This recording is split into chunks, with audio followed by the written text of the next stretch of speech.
We begin with Ken Wilde's childhood in 1933, right after Hitler became Chancellor of Germany. What types of things do you remember seeing as a child? The different changes you saw in your life with your family and friends? Well, the interesting thing is in the very beginning, the changes were mostly what you might call cosmetic. I mean, you would see, flags everywhere. You would see armed SA, that's the brown shirts, swaggering down the streets. You would see them boycotting Jewish stores. I mean, that was actually a government-sponsored thing that happened in April of '33. I mean, almost right after he took power for a week. They had pickets in front of Jewish-owned stores and said, Germans don't buy from Jews. But for most people, life pretty much went on as before. In the very beginning, there were still Jewish doctors, Jewish dentists, Jewish lawyers, Jewish store owners. You still had your passport, your citizenship. It wasn't until a couple of years later that things began to tighten up. And the Nuremberg laws came in 1934, I believe, at which time Jews lost their citizenship and had their passports stamped with a big J so that everybody would know that they were, Jewish. A lot of professionals were eliminated from the universities and from public life. The arts, and particularly many of the artists lost their jobs, and it was becoming more and more obvious that things were going to get worse and worse. A lot of people started to talk about emigrating, and in the early days they actually could have. People actually could take their belongings with them. A lot of people who did go, unfortunately, went to countries that were later occupied by the Germans, and they ended up in concentration camps themselves. I mean, Paris, Prague, Vienna were places that seemed like friendly places to go to, but as it turned out, it was a death trap. And a few years later, when the German armies occupied those territories, the Jews were rounded up, and almost all of them were eliminated. 1938 was the year of the Kristallnacht, which, of course, was precipitated by an attack by a Jewish student of Polish origin who was studying in Prague and who had heard that his family, along with thousands of other German Jews of Polish origin, had been rounded up and sent across the Polish border in the dead of night, and the Polish government would refuse to accept them.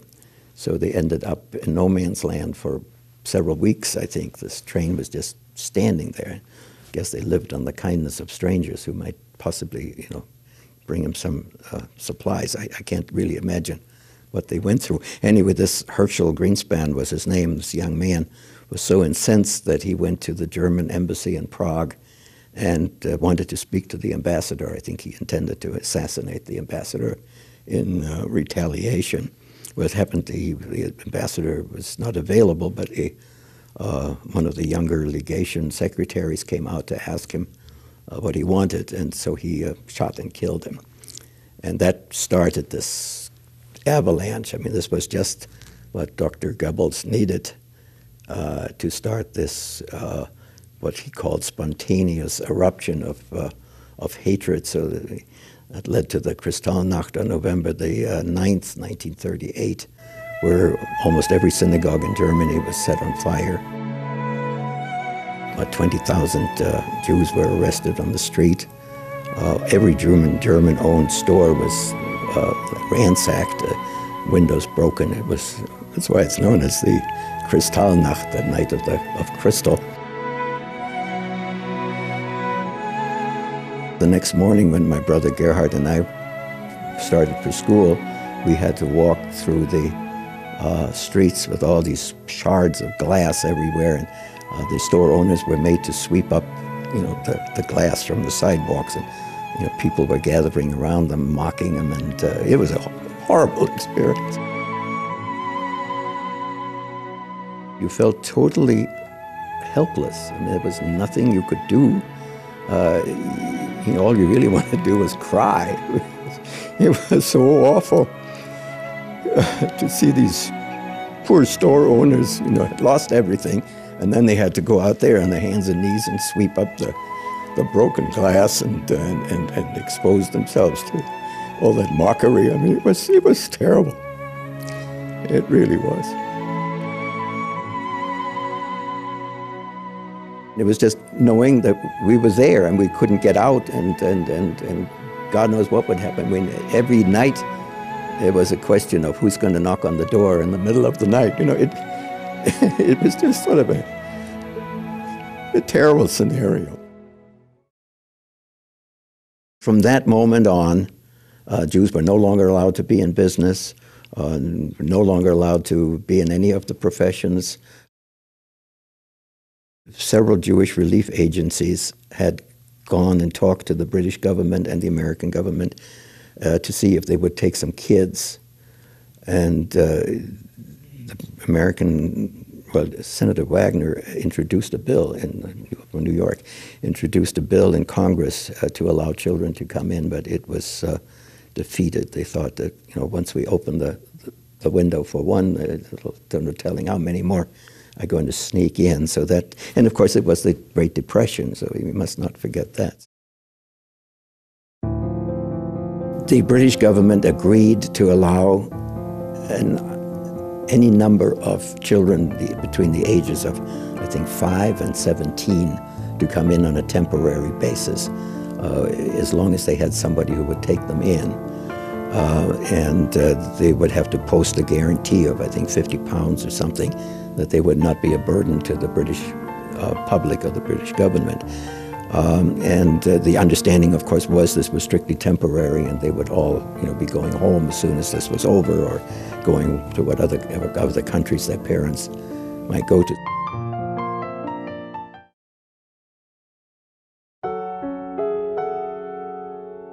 My mother happened to have a friend in England who gave German lessons to a Scottish lady who lived in London with her husband.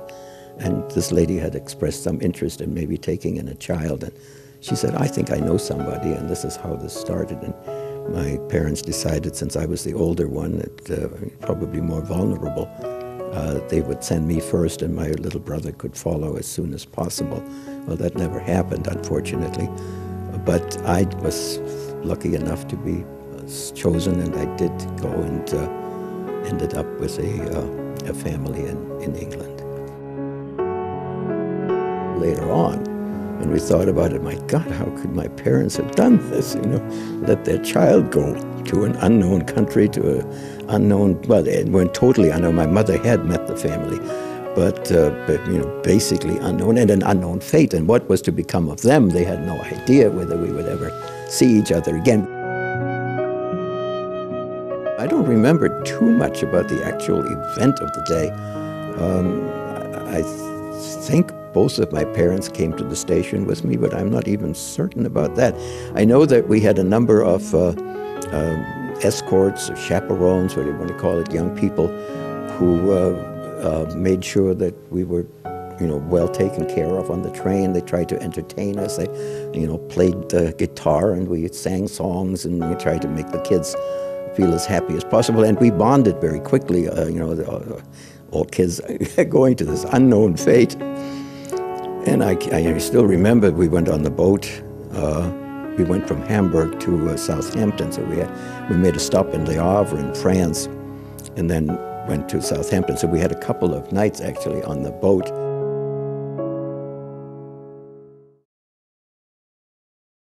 A good family took me in, and it was a culture shock, of course, and I had to learn the language, and we had to get to know each other, but we got to be good friends, especially Mr. Brock. He was civil servant in the administration in London, and he would take me sightseeing, and I think he kind of enjoyed the company, and I certainly enjoyed his company. And for years afterwards, we were in touch, and he would always remember our children's birthdays and send presents, and it was a very, really became a close relationship. Being a refugee from Germany, the next thing that happened was the war broke out, and all of us became enemy aliens because we were of German origin. And as soon as I turned 16, I was picked up and sent to a internment camp in England. Which was, never went to a concentration camp, but I went to several internment camps. Well, this wasn't like a concentration camp. It was, not real great, but it was. We were not in danger of our lives. And then at the end of, I think this was right after the fall of France, so that would have been in the end 40. So this was late in 40, 41. They started releasing people. The British press started asking questions about why are you interning these refugees? So little by little, we were all released. And I came back and worked for a Selfridges department store for about a year. I couldn't wait to be 18 so I could join the army. I felt that's, I was so patriotic at that time. I felt I had to do my bit. As soon as I was 18, I joined the army, and at first it was the only thing that foreigners could join was the so-called Pioneer Corps, which was sort of a labor battalion. So instead of rifles, we had shovels and pickaxes. But then, about 6 months before D-Day, they opened up the rest of the army to anyone who wanted to. And so most of us, there were actually battalion companies of all German and Austrian refugees with British officers, and then eventually they even had some refugee officers. So I transferred to the Tank Corps and became a radio operator in the Tank Corps and went over to France as that. And then when the war was over, I transferred to military government because I felt, polishing buttons was not really my thing. So I transferred to military government, and I became an interpreter to the regional local governor, and also in charge of the denazification department in the region of Schleswig-Holstein, which is the northern part of Germany, sort of close to Denmark. And so that's where I actually met my parents again. There was a group of fire engines that had been evacuated by the German government just before the end of the war from Berlin to the safety of the country. And these were being returned to Berlin, and I asked if I could be an escort. I had heard that my parents were actually living in Berlin through the Red Cross. And so I went on one of those fire engines and got back into Berlin and found my parents again.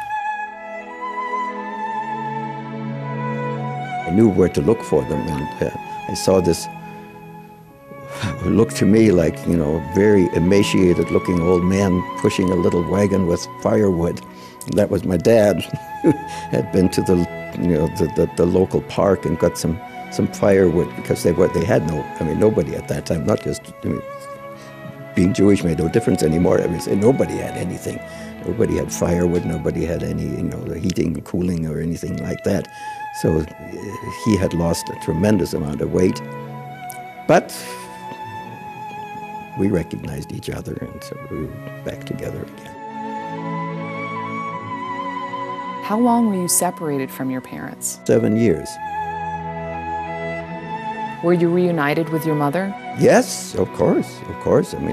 He said, let me go up first and, prepare her for the shock. So, yeah, that was great. My mother was not Jewish, so that helped save the family.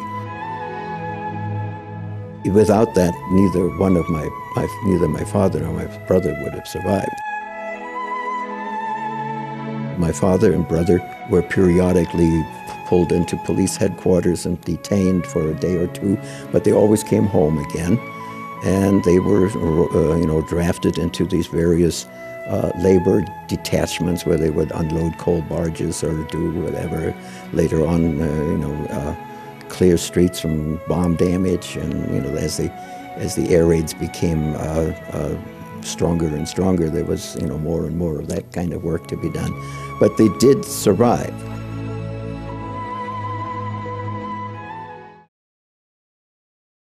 American Joint Distribution Committee, known as the Joint by everybody, had arranged for people who, like them, who had been stuck in Germany, to leave for the United States. Once the war was over, all these restrictions, pre-war restrictions, seemed to have been lifted.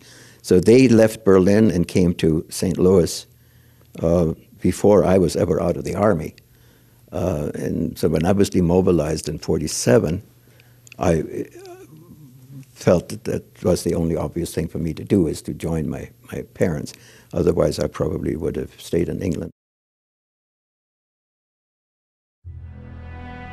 I had a great many uncles, aunts, my grandparents, my grandmother and her family, my father's sister and her children and husband had gone to Amsterdam. As I said earlier, it was one of those places that you could go to. And they were all picked up and sent to Theresienstadt from there. And then her son and husband went on to, the son went to Mauthausen and was killed. And my uncle, I think, was killed in Auschwitz. My grandmother and my aunt and her little daughter survived, and I came back to Amsterdam after the war.